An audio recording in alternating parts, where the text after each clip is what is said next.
So here to tell you how we're going to help you lead in software and systems innovation is our new general manager. Like me, he started off as a developer. You might know him best as the Chief Technology Officer who helped bring our cloud computing products to market. And he's also been a tireless champion of software engineering, really focusing on transforming our own software development and delivery processes at IBM, and then sharing those successful results with all of you in our products. So please welcome my favorite boss, Dr. Kristof Kloeckner.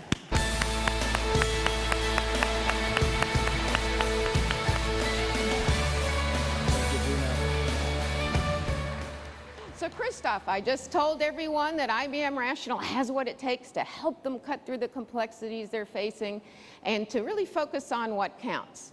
Software-driven innovation that's going to give them a competitive advantage.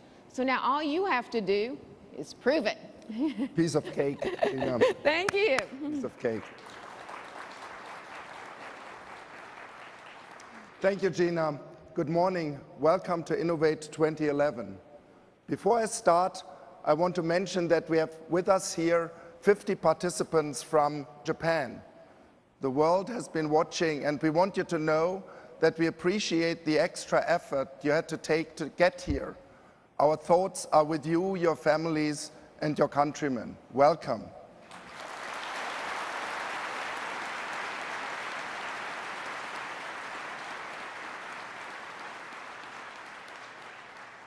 And again, welcome to all of you that took out time from your schedules to share with us your insights, your ideas, your concerns.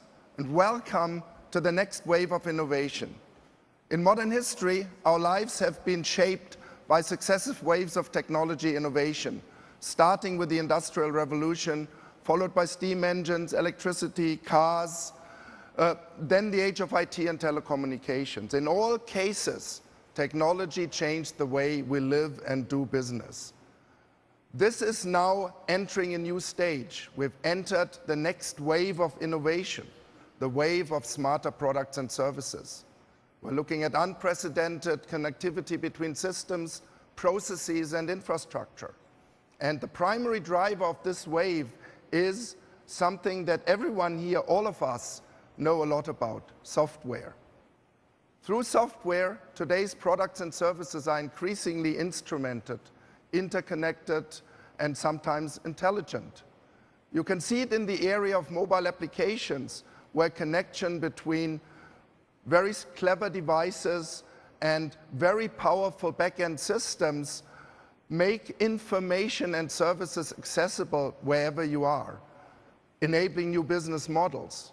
Mobile banking is projected to surpass online banking as the most widely used banking channel by 2020.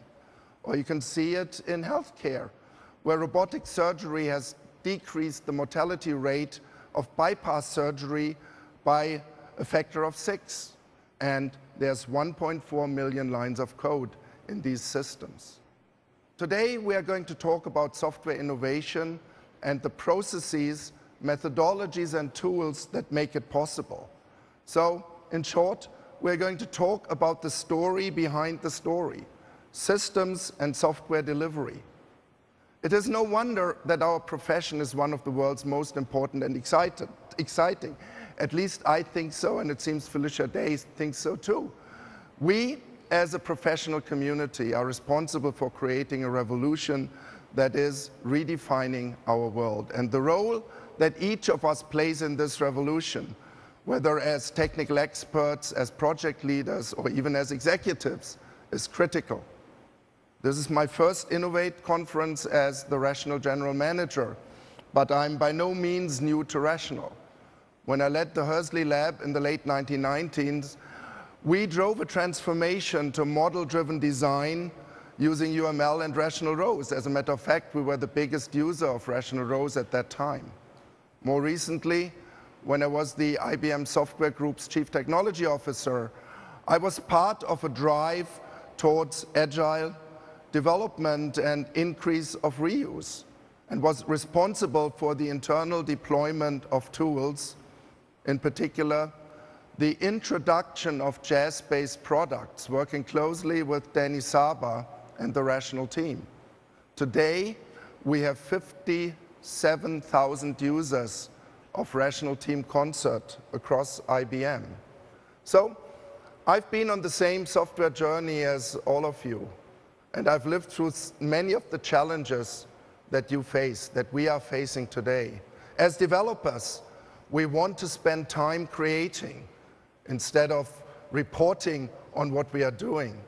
As project leaders, we need to adjust project schedules to changing demands in very constrained environments. And as executives, we need to balance investments and risk, manage risk across a portfolio of development projects. All these challenges seem very different on the surface, but they have a very common theme, and this theme is complexity. Increasing software interconnectedness is a major source of complexity. Disparate technologies exacerbate that problem. Organizational structures and business pressures contribute as well. We will address the need to manage complexity, to get from complexity to clarity throughout our keynotes today. But first, let's examine some of the rewards of transforming software and systems delivery to drive software-driven innovation into products and services. We'll look at two customers. Software provides significant competitive advantage to Nationwide. Nationwide is delivering innovative services in 1/3 the time and the cost by process improvements and team collaboration supported by tools. They did not only reduce the delivery time and cost, but they also improved quality, 20% improvement in defect rates. And behind it was a very strong increase in reuse. Reuse as one of the major ways in which we as software and systems engineers can reduce complexity. General Motors built a very cool car that you can see over there. I even sat in it yesterday together with Bolender, who's going to tell you how they reduced the time it took to deliver the Volt to only 29 months. And the Chevy Volt contains about 10 million lines of code. Reuse was a major contributor, and also bringing together the systems and software engineers.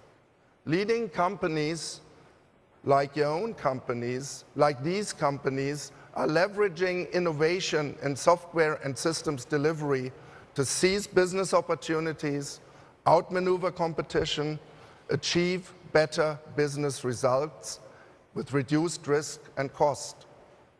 For our discussion today, I'd like to discuss our collective journey of development transformation towards more agility and better business outcomes. In order to fight complexity successfully, in order to do better than the 60% failures of average software projects today, we have to draw on our collective experience. Our methodologies, processes, tools, best practices, our shared insights and knowledge. I want to show you how IBM can add value as you transform your approach to software and systems delivery. At IBM, we've drawn on our own experiences and worked with many of you to build tools that embody our collective insight, process knowledge, and best practices. I want to emphasize three important foundational practices for transformation that I believe every organization should embrace to transform software and systems. They are integrate, collaborate, and optimize. And those practices are not only focused on improving the productivity of individuals, that's very important of course, but rather on transforming team productivity and organizational culture.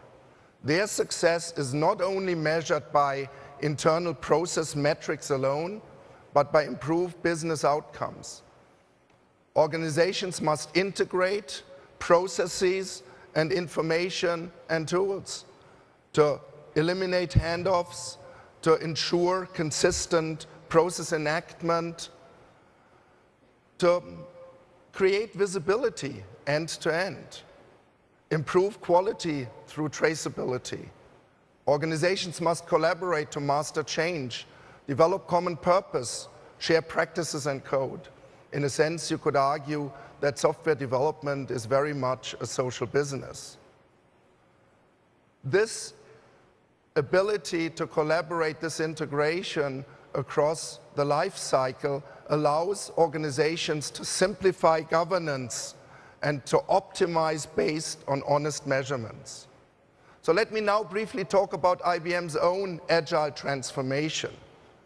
IBM, as all of you know, is a very large and complex organization. We have 26,000 developers in more than 70 locations in Software Group alone, with new organizations coming in with their own specific culture, tools, processes, through acquisitions every year. We've been on a journey, like many of you, from rigid processes to agile processes for many years, and we accelerated this journey around 2006. But what we did was really, we enabled empowered teams. We did not mandate any specific method. We gave goals, we measured achievement, and we encouraged teams to collaborate and share. So we encouraged good practices, nurtured communities. We armed our teams with software lifecycle tools. The tools, in fact, were very, very important to make changes stick, to make changes, to make transformation pervasive.